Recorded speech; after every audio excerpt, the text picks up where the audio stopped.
Okay, let's get into it. We're doing a deep dive today based on some recent gardening notes. And the subject is a plant you probably think is pretty straightforward, the peanut. Ah, yes, the peanut. Yeah. Deceptively simple looking. Exactly, because these notes, they suggest its life cycle is, well, anything but simple.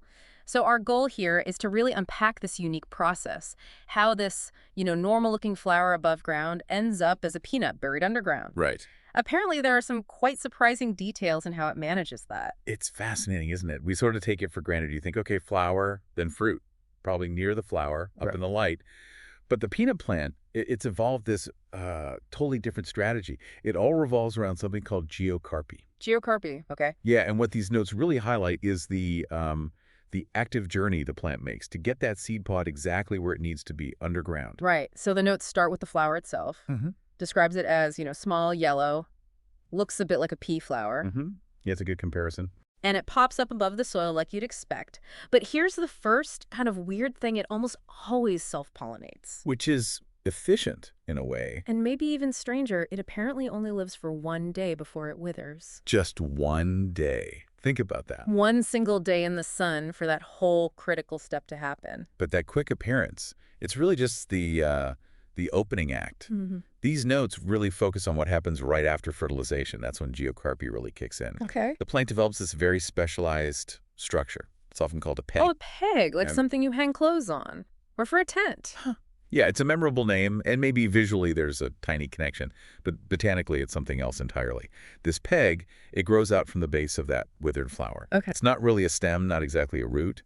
It's more like a modified stalk. Hmm. And crucially, it has the fertilized ovary, the very beginnings of the peanut pod, right at its tip. Right. And its whole purpose, according to these notes, is just to grow Mm. downwards Hmm. fast. Wow.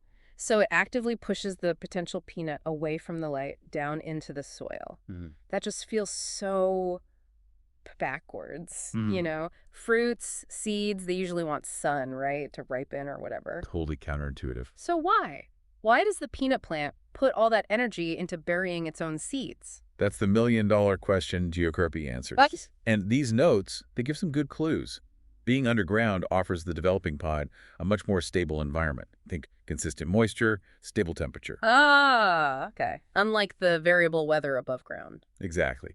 And there's another big thing. The notes mention how pests love the upper parts of the plant. Yeah, I remember that bit, like using it as a trap plant or something because bugs are all over the leaves. Precisely. So burying the pod is, well, it's fantastic protection. Here. Away from birds, insects, other critters that would happily munch on an exposed peanut pod. So it's a defense mechanism too, hiding the really valuable part. That's actually pretty smart.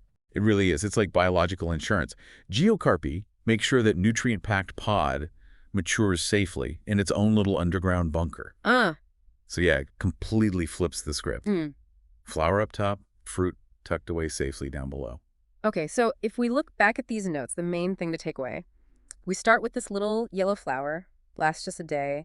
Then this self-pollination, this peg thing, growing down, deliberately burying the future peanut. Yeah, the absolute core idea is just how unique that underground maturation is. It's all driven by geocarpy and that amazing peg.